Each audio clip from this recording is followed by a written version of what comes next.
What's up, guys? It's the MMA Analyst here to give you my recap for UFC 141. Happy New Year. It's 2012. The world is coming to an end. Let's all celebrate. Alright, obviously I don't really think that the world's going to come to an end this year. And if it just so happens to happen, I think it just was a big coincidence. But, you know, whatever, you know. Let's get right down to it. UFC 141 sucked. Alright, sorry, let's try that again. UFC 141, Brock Lesnar versus Alistair Overeem. Yeah, I mean, am I supposed to speak my mind here, guys? You know what I mean? Do you really want me to speak my mind? Or do you want me to be, you know, politically correct? Do you want me to say what I'm really thinking? Or do you want me to refrain from that?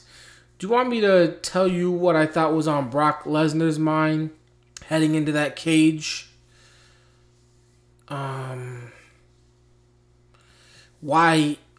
didn't he really go for a takedown? I mean, you got to realize, I'm not going to actually say it. I'm just going to talk about it. Brock Lesnar had one chance in winning this fight. I picked Alistair Overeem. I was rooting for Alistair Overeem, so I'm just saying, you know, yes, thank you. Woo, great. All right, now, it does feel a little shallow, though, as a fan. Brock Lesnar had one chance as a very one-dimensional wrestler, you know, late in the game and also late in his career, because I told y'all he wasn't going to be around for a long time.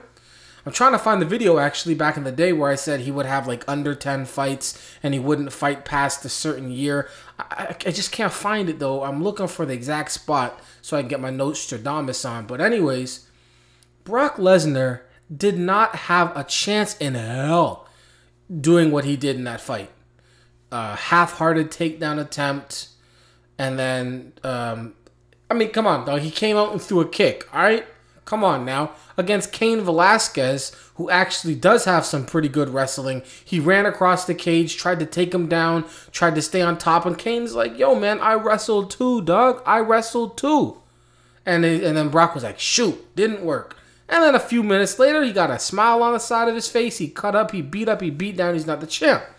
Brock Lesnar, he's a big, strong, tough guy. His striking is more devastating than Cain Velasquez. He's just an absolute mammoth of a beast of a man. And Brock Lesnar had no shot in hell without trying the exact same thing. Yeah. You know, it might have been predictable. Alistair Overeem might have done a jumping knee. Who knows what could have happened. But that was the only way Brock Lesnar could have won. Was literally running across the cage and just completely overwhelming Alistair Overeem, taking it to the ground and just hip pressure and holding him down. I didn't want that to happen. I'm glad it didn't, but that was his only chance. So Brock Lesnar say, yo, let's get it on to whoever the ref was. And then Brock Lesnar comes out there and throws a kick. I said, oh my God, what's going on here? And then, you know, he went for a weak-ass takedown attempt, didn't get it, and then started wincing with every knee. Now, yeah, I'm going to wince from every knee for sure.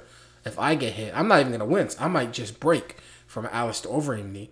But Brock Lesnar was, you know how like, if you're in football and you try and run and then there's a hit coming, you can try and like break the tackle, you can try to evade the tackle, you can try and do a whole bunch of things, or, you know, you can try and brace for the tackle.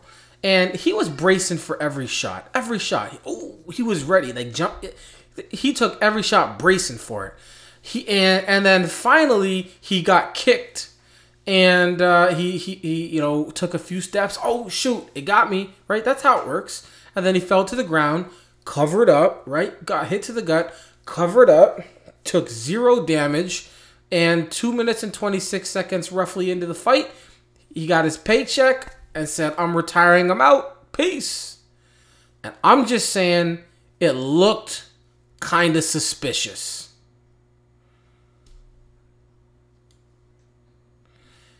And if ever there was somebody in the year 2000, damn near 12, that was going to be able to pull off a suspicious move, it's the guy who's got pretty much professional acting, professional, you know, sports entertainment background. I'm just saying, it looks suspicious. A lot of people will say that they think something happened or they know something. I'm not going to say I think or I know. I'm just going to say what I saw raised alarms. Now, Alistair Overeem, congrats, you got the win. Regardless of what happened in the background, regardless of who may have been a part of whatever may or what may have couldn't have, doesn't matter, you still got the win. So now you're going to be facing Junior dos Santos next. That's a beautiful fight. And we'll talk about that later. Brock Lesnar, 5-3. I can hate on the dude all I want. The reality is, though, in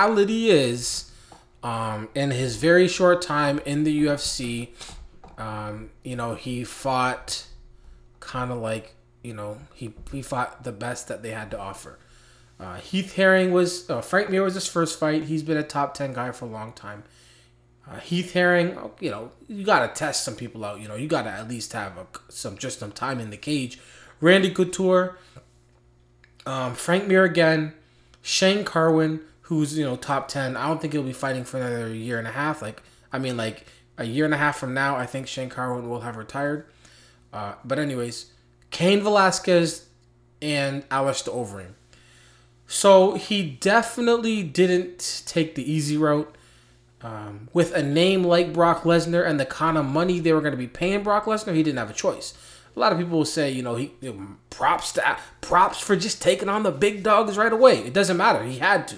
If they're going to pay him $500,000 to show up and pay-per-view residuals, it's not going to be at the bottom of the card or opening up a pay-per-view and fighting, I don't know, Mike Russell. That's not going to be it. He's got to fight the top dogs, and he does have athletic background, and he did pretty decent. He showed a lot of heart against Shane Carwin. Toughed that one out. Showed a lot of improvement between the first and the second time he fought Frank Mir. He just did his thing against Randy Couture and Heath Herring, and he's just not good enough to ever really beat somebody like Junior dos Santos or Cain Velasquez. And real talk, I don't think, the Alistair Overeem thing, whatever it is, but Alistair Overeem is a veteran, world champion all over the place. You know what kills me, though? What I can't believe, it makes me go, really?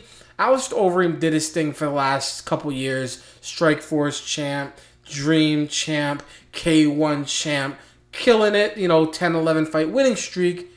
And then he beats Brock Lesnar, who was 5-2 at the time, fighting since 2007. Actually in the UFC, he was 4-2. And now that he's beat Brock Lesnar, people are screaming, "Oh my God, Alistair Overeem's unstoppable." Now look, if Alistair Overeem was unstoppable, and if he is unstoppable, it's got nothing to do with what we saw with Brock Lesnar. Brock Lesnar doesn't determine whether or not somebody's unstoppable or not. I mean, that's crazy.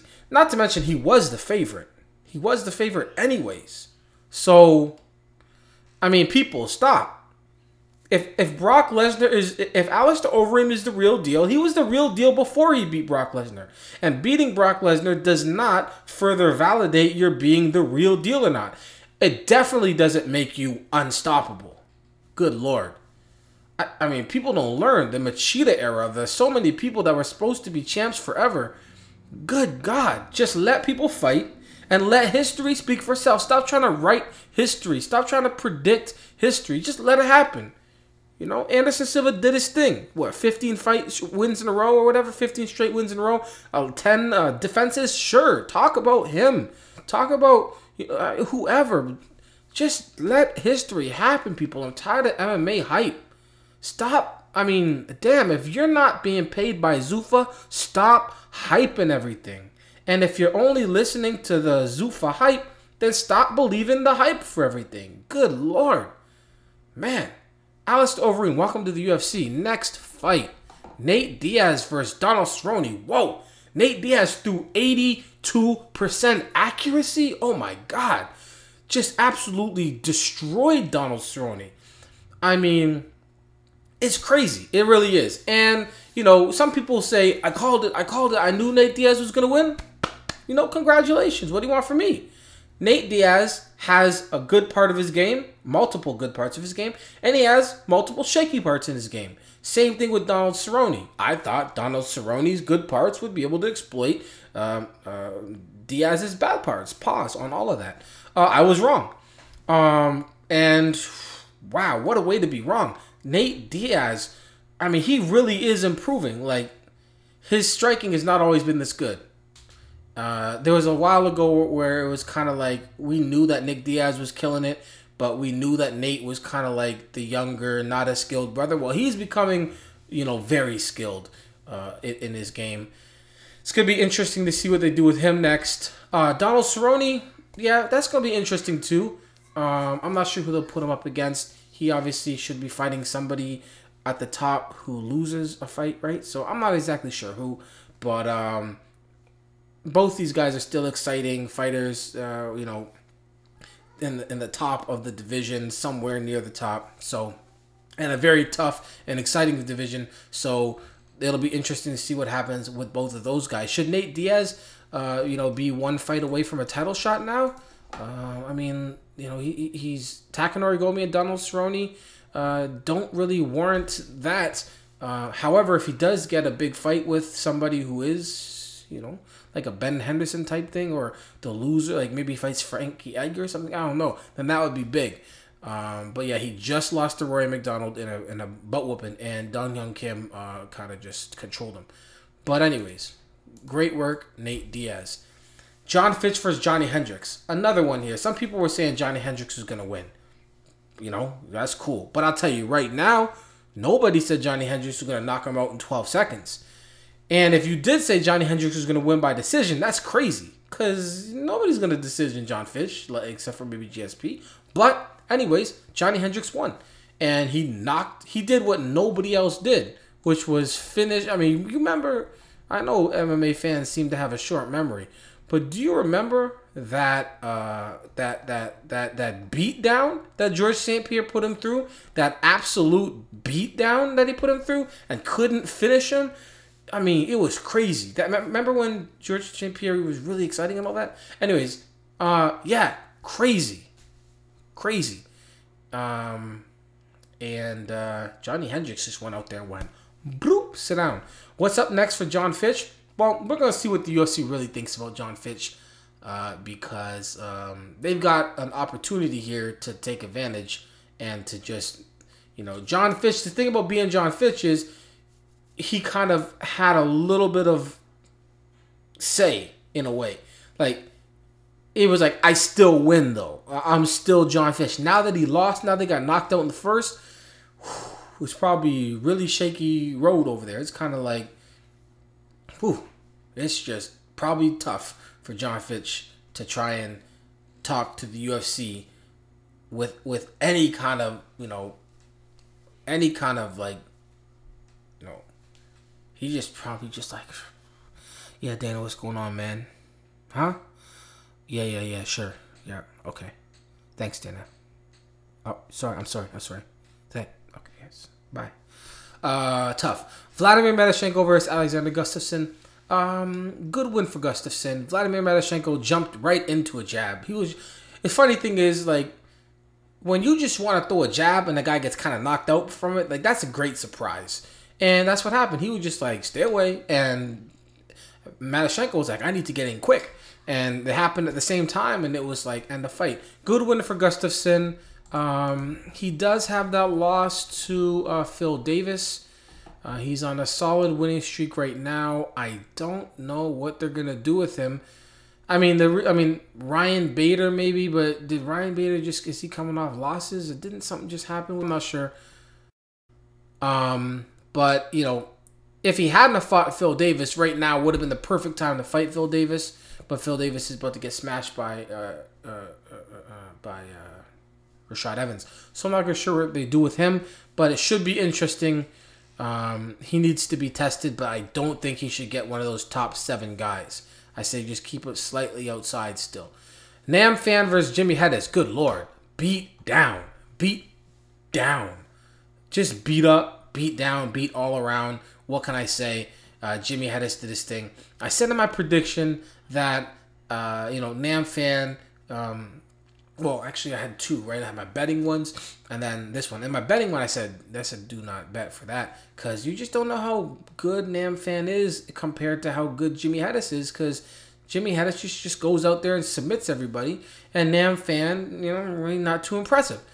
A veteran, but not too impressive. And, whoa, beat down. Overall, I did go 7-3 on the card. Undercard, I got lucky probably 5-0 on the undercard. Diego Nunez win over Gambirian. Jacob Volkmann got to shut his mouth though. He's talking way too much. It seems like he wants to get kicked out of the UFC. It seems like he wants Dana to be like, "What do you want me to do?" You know what I mean? Like you're on a 5-fight winning streak, you're doing all right, but you're just talking stupidness all the time. I want to put I want to give him a glassectomy. I mean, stop talking about the President of the United States. First of all, you know that they can just kill everybody they want now. You know he signed that little law or whatever that says if they think you're a threat, they can just take you off the street. No lawyer, no reason, no nothing. Just put you in some kind of wherever they want and keep you there as long as you want. So just be quiet, Jake. Just be quiet. I mean, work on trying to finish fights. Do that. I mean, you're too annoying with all that dumb talk. And I'm not American. Obama's messing up big time. So this is not a pro-Obama speech here. This is just shut up. Just fight. You're not that interesting. Just be quiet and fight. You are not going to do this Chow Sonnen thing, especially starting off with President Obama. At least Chow Sonnen knows who to attack. At least he knows who to attack. Don't attack the president, and definitely not when people are getting kicked out of the UFC for saying rape. Damn. Dong Hyun Kim, really, that's the kind of fight I don't like to see. The whole undercard is pretty whack. But when you have somebody like Dong Hyun Kim who can take down Sean Pearson and probably finish him in the first round, to see him wait until the third round to do what he probably could have done a lot more of, which is just get the takedown or whatever. I mean, I understand he wants to get some practice with his hands, but practice against Sean Pearson, I don't know how important that's going to be, especially if you get caught or something like that. So, and, I mean, these jumping karate kid kicks, I mean, there's a certain respect you got to give to people who just try it once and knock a dude out. I mean, everybody's doing this front kick now. It seemed like as soon as, Team Nogueira Blackhouse, as soon as they kick, everybody's throwing kicks up the middle. He did land it though, and it was pretty funny. Anthony Njokuani, Danny Castillo, congrats Danny Castillo. Ross Pearson, Junior dos Santos, congrats Ross Pearson. So there you go. Next card, UFC 142. When is that? How much time do I have? January 14th. All right, I got the Strikeforce coming up this week. Woo, damn. Man, Dream.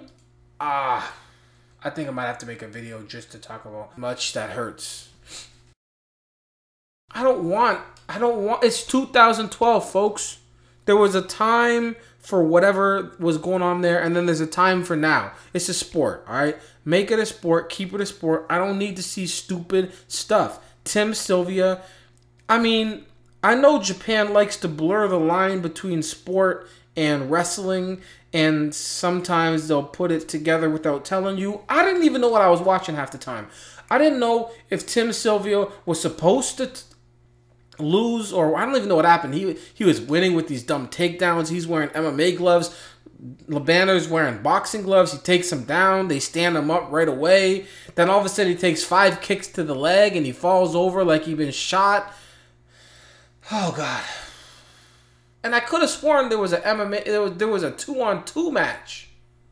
Tag team. Come on.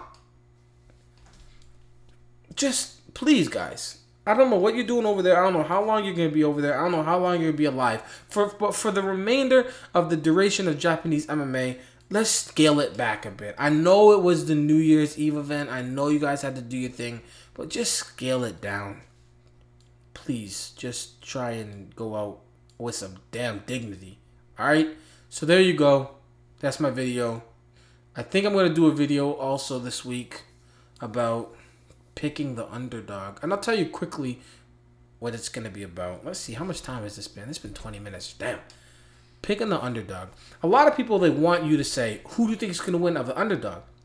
And they say, man, you picked all the favorites. Or you picked 9 favorites out of 10 fighters. And people they seem to not understand a very, very simple, at least there are some people who pick the favorites just because they're being safe. There are other people who make their picks and they don't worry about the betting odds because they don't know about them.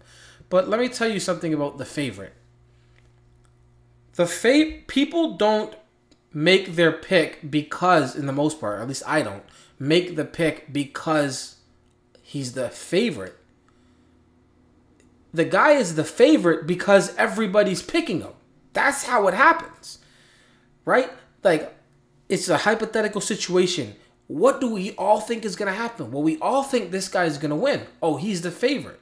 And then Vegas responds to that and says, you know, this guy's the favorite. We think these are the odds. And then people start betting and then the lines move. But a lot of people think that you get props for picking the wrong guy.